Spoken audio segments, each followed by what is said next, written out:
दोस्तों, मरीजों की एम्बुलेंस में चल रहा था मौत का धंधा। पौड़ी पुलिस ने 90 किलो गांजे की खेप पकड़ी।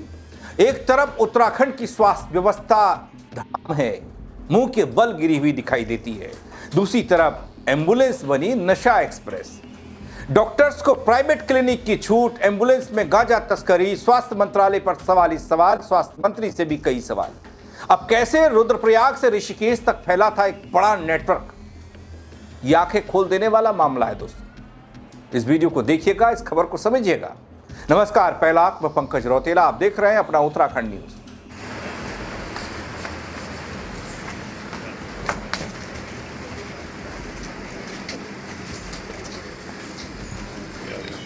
जी हां दोस्तों, यह सच है कि जिस एम्बुलेंस का सायरन सुनकर लोग अपनी गाड़ियों को किनारे लगा देते हैं कि भीतर कोई मरता हुआ मरीज अस्पताल पहुंच जाए।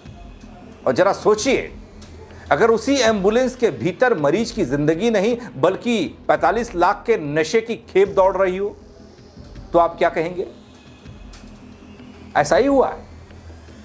देवभूमि उत्तराखंड के पौड़ी गढ़वाल से ऐसे ही शर्मनाक रीढ़ की हड्डी को कपा देने वाली खबर सामने आई है, जिसने पूरे स्वास्थ्य महकमे के कपड़ों में आग लगा दी,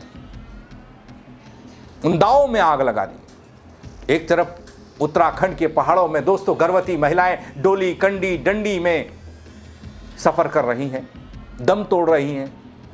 स्वास्थ्य व्यवस्था पूरी तरीके से धड़ाम है। डॉक्टर्स को सरकारी ड्यूटी के बजाय प्राइवेट क्लिनिक चलाने की खुली छूट दी जा रही है। ये खबर दिखा चुका हूं मैं आपको। और दूसरी तरफ सरकारी दावों के बीच एम्बुलेंस नशा एक्सप्रेस बनकर दौड़ रही है। आखिर उत्तराखंड के स्वास्थ्य महकमे की नाक के नीचे से कौन सा खौफनाक खेल ये खेला जा रहा है? उत्तराखंड के पौड़ी गढ़वाल जिले की श्रीनगर कोतवाली पुलिस का वो खुलासा, नशा तस्करों के एक ऐसे खौफनाक और घिनौने नेटवर्क का पर्दाफाश, जिसे सुनकर आपकी भी रूह कांप जाएगी एक बार के लिए। पहले सुनिए क्या कह रही है पुलिस, फिर खबर बताता हूं आगे। नशे के विरुद्ध जो हमारा जनपद स्तर पर अभियान प्रचलित है, उसके अंतर्गत आज कोतवाली श्रीनगर द्वारा एक प्रभावी कार्रवाई की गई।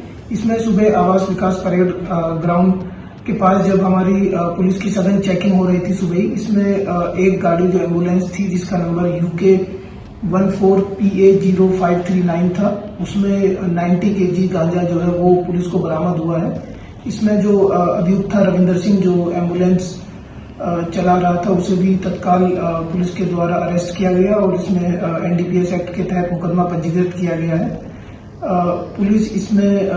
पुलिस के द्वारा पूछताछ में ये सामने आया है कि यह व्यक्ति पूर्व में भी नशे के कारोबार में इन्वॉल्व था। इसने बताया है कि ये जनपद रुद्रप्रयाग से गांजा जो है खरीदकर सस्ते दामों से लाकर श्रीनगर में बेचने का इसका प्लान था। इसमें अधिक जानकारी जैसे जैसे पुलिस को आएगी, इसमें फॉरवर्ड और बैकवर्ड जितनी भी लिंकेजेस है उसमें काम करके अन्य जो भी अभियुक्त इसमें इन्वॉल्व होंगे सबको अरेस्ट करके जेल भेजा जाएगा। दोस्तों, पुलिस ने चेकिंग के दौरान एक ऐसी एम्बुलेंस को रोका जो रुद्रप्रयाग से ऋषिकेश की तरफ तेजी से दौड़ रही थी।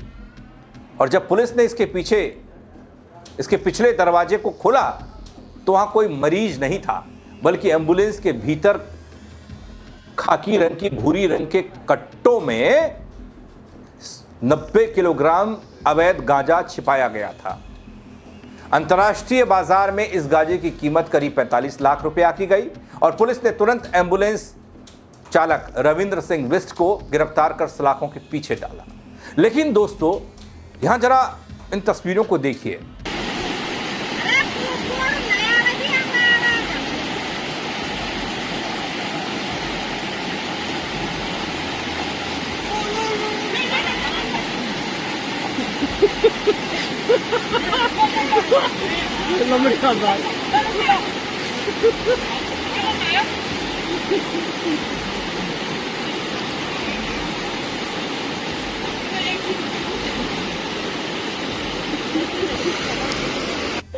ये है उत्तराखंड पौड़ी गढ़वाल का डांगू मल्ला गांव, जो कि वीरोखाल ब्लॉक में पड़ता है।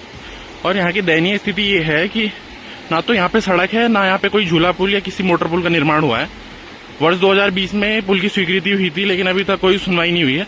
आप देख सकते हैं ये मरीज आदमी को कितनी मुश्किल से नदी से लेके आए हैं और ये लोग स्ट्रेचर पे बड़ी मुश्किल से लेके आ रहे हैं। काफी चढ़ाई भी है, आप देख सकते हो रास्ते की हालत भी कितनी खराब है। ये है बीरोखाल ब्लॉक का डांगू गांव, जो कि कोटिलास NH हाईवे से लगता है ये। और ये दयनीय स्थिति है, नदी की हालत देख सकते हैं। आजकल बरसात का समय है और पानी कितने उफान पे रहता है। दोस्तों ये तस्वीर भी पौड़ी की ही है। अब देखिए ना, मरीज को कैसे ले जाया जा रहा है। वही पौड़ी है जहां से एक नहीं तकरीबन 5 मुख्यमंत्री बने। वहां एक तो ये तस्वीर बीमार महिला को डंडों के सहारे अस्पताल पहुंचाया जा रहा है, वहीं दूसरी तरफ एम्बुलेंस में नशा पहुंचाया जा रहा है, इधर से उधर। दोस्तों अब ये मामला इतना भर नहीं है कि भाई नशा तस्करी हो रही है, ये हो रहा है एम्बुलेंस। पुलिस की नजरों से बचने के लिए एम्बुलेंस का सहारा लिया गया तस्करी करने के लिए, क्योंकि हम जानते हैं अमूमन इमरजेंसी गाड़ियों को पुलिस चेकिंग पॉइंट्स पर नहीं रोकती है, एम्बुलेंस जैसी गाड़ियों को। और ये तस्कर उसी का फायदा उठा रहे थे, न जाने कब से। अब तो राज आगे खुलेगा।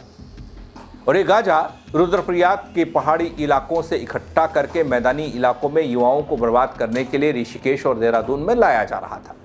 दोस्तों पुलिस अब इस बात की जांच कर रही है कि एम्बुलेंस किसी निजी अस्पताल की है या सरकारी बेड़े की।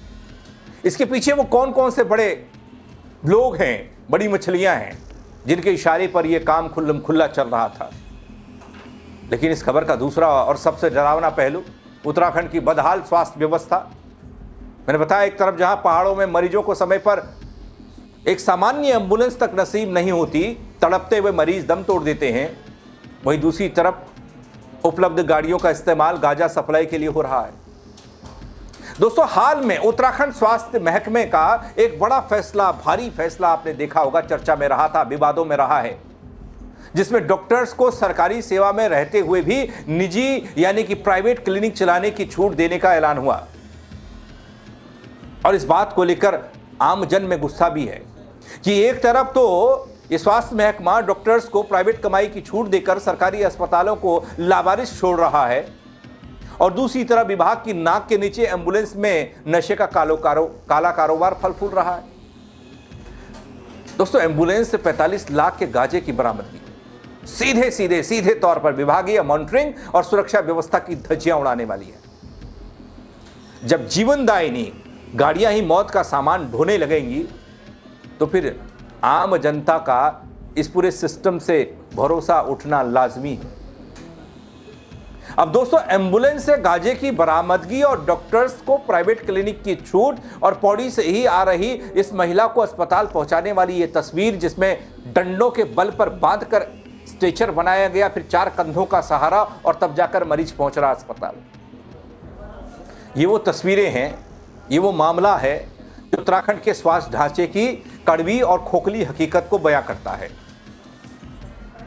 सरकार को सिर्फ ड्राइवर को पकड़कर पल्ला नहीं झाड़ना चाहिए, पुलिस को भी ये काम कर यहीं इस मामले को नहीं छोड़ना चाहिए, बल्कि इस पूरे रैकेट की जड़ तक पहुंचना अनिवार्य होना चाहिए। स्वास्थ्य महकमे की तमाम तरह की नीतियां दोस्तों कई बार कटघरे में रही हैं, चाहे इससे पहले स्वास्थ्य मंत्री डॉक्टर धन सिंह रावत रहे हों और या फिर अब नए बने सुबोध उनियाल साहब।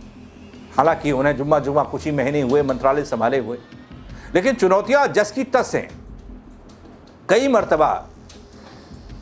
मर्तबा पूर्व स्वास्थ्य मंत्री धन सिंह रावत घिरते नजर आए और ये बहाना कई बार आया कि भाई उनके पास स्वास्थ्य मंत्रालय भी है, सहकारिता भी है, ये भी है, वो भी है, कैसे इतने विभागों का हो सकता है कि इसमें कहीं थोड़ा गुंजाइश है चूक की। लेकिन अब आप सुबोध उनियाल जी हैं, तो ऐसे में क्या आप सुबोध उनियाल भी यही तर्क देंगे या फिर उनका विभाग यही तर्क देगा कि भाई उनके पास वन भी है, ये भी है और ये स्वास्थ्य भी है? ये तस्वीरें वाकई में हैरान कर देने वाली। दोस्तों इन तस्वीरों को लेकर और उत्तराखंड स्वास्थ्य महकमे की नीतियों और आम जनता के लिए किए जा रहे काम को लेकर आप क्या कहेंगे? अपनी राय कमेंट के जरिए जरूर दीजिएगा। दोस्तों शेयर कीजिएगा इस खबर को ताकि और लोग देख पाएं, समझ पाएं एम्बुलेंस में मरीज नहीं गांजा नशा सफर कर रहा है, दौड़ रहा है उत्तराखंड की सड़कों पर। क्यों दौड़ रहा है? फेसबुक पर देख रहे हैं फॉलो कर लीजिएगा दोस्तों। यूट्यूब पर देख रहे हैं, सब्सक्राइब नहीं किया है तो वो करना ना भूलें। मेरे साथ जुड़ने के लिए आप सबका बहुत शुक्रिया। जय उत्तराखंड नगरी।